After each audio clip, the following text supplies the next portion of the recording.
98% of my problems in my life were alcohol related.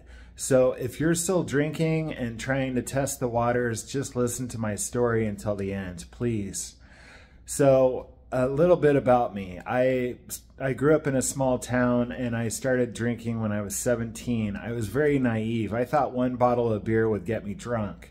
My parents sheltered me, however, it didn't work because once that alcohol touched my lips, it was over.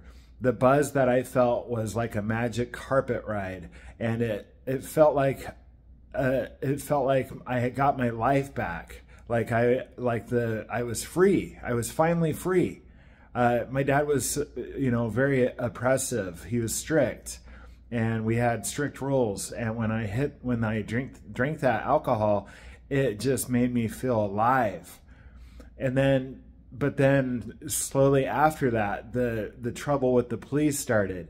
I got an MIP, which is minor in possession. I got 2 MIPs in 1 week. Okay.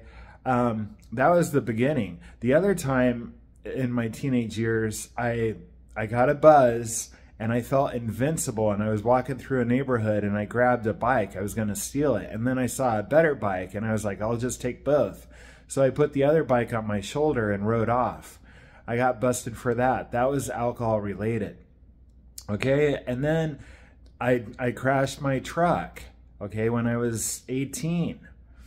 So it just started from there and it didn't stop. Then I got drinking and driving.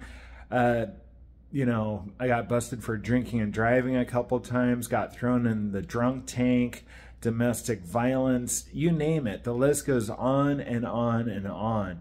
And when I was sober, I was a good person. I cared about people. I wanted to help. I wanted to work hard.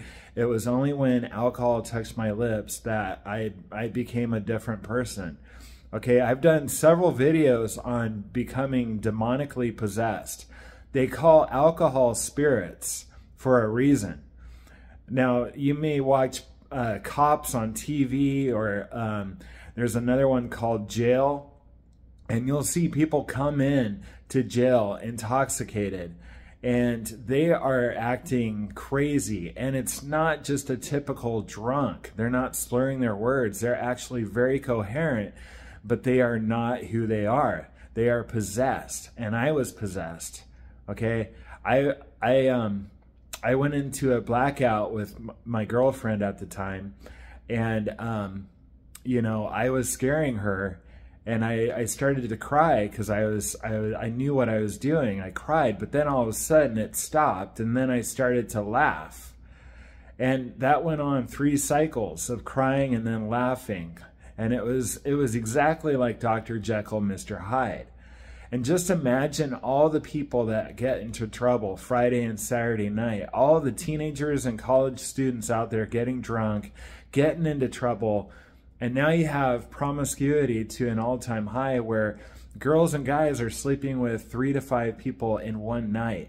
It's getting wicked. It's getting more evil and more wicked. And it's all because of the demonic spirits and alcohol.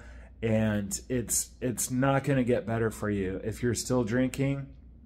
If you are an alcoholic, if you have trouble limiting your drinks, that is a bad sign. Or that's a good sign that you're an alcoholic. If you go out to drink and you have 1 too many and you didn't control it, that's a good sign you're an alcoholic. Another one is blackouts. If you start blacking out, you're in serious trouble.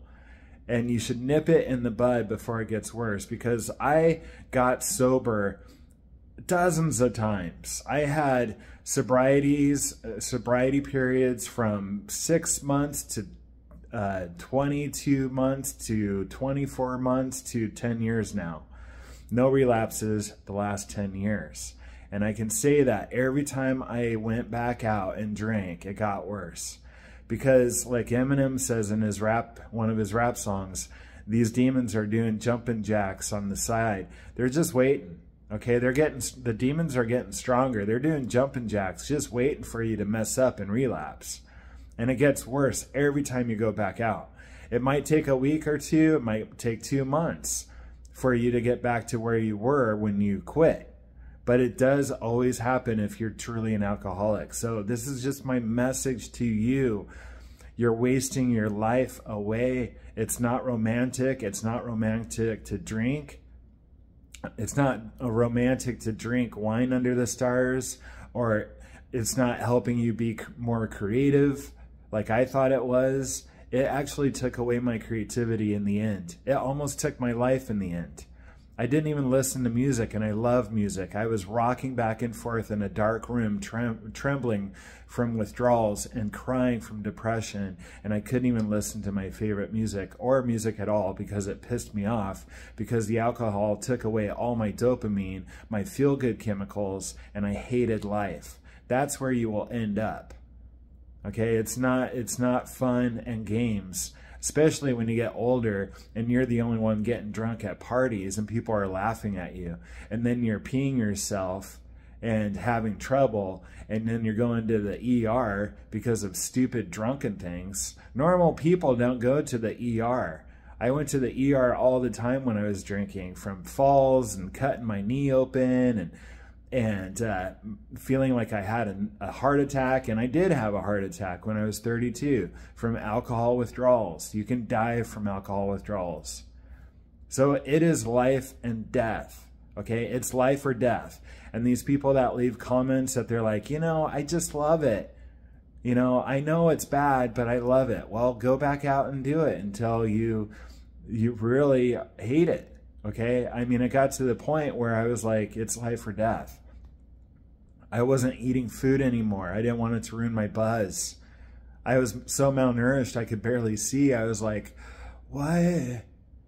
My eyes were dead. I looked like I had dead fish eyes. I had no spirit. I had no sparkle left. Now I shine my light for people. I help people. It feels great after being a self-centered drunk for 16 years to actually help people. So do me a favor, if you're still drinking, at least watch Intervention on TV. Watch at least 10 of them, and you'll see a pattern that these people that are in their addiction tremendously hurt everyone around them. They destroy their family. Their family is crying and begging them to stop. Okay? And then you'll see these people go to rehab, and you'll see their before and after. When they come out of rehab, they have their sparkle. They're excited. They're happy. They love life. The shackles have come off. The chains have come off. And that's exactly what happens if you stay sober. Especially if you drink most of your life. You don't even know how good life will be. The alcohol is a lie, and it's stealing from you. It's not romantic anymore. The fun and games are over. So do me a favor and watch Intervention, and you'll see the patterns of how horrible it is when people are in their addictions, and then how freeing it is when they come out of rehab. And then do me a favor and go to an AA meeting in your city. Just Google it. Google your town an AA meeting. Go to one. Sit in the back. You don't even have to talk. And just listen to how vulnerable people are. If you want real, if you're like one of those people that's like, I like real. I like it when it's real. You want real? It's not when people are drunk.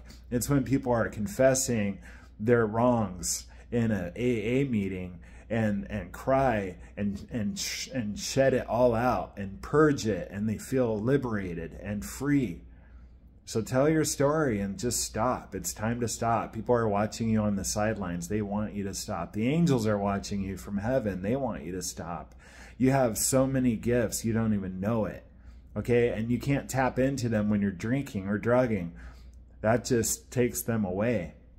Your abstract poetry and art is not cool because it's drug and alcohol influenced. It's not good. It's not good art. Okay, you think it is because you're delusional, because you're so out there with drugs and alcohol. You think everything you're doing is cool, but it's not.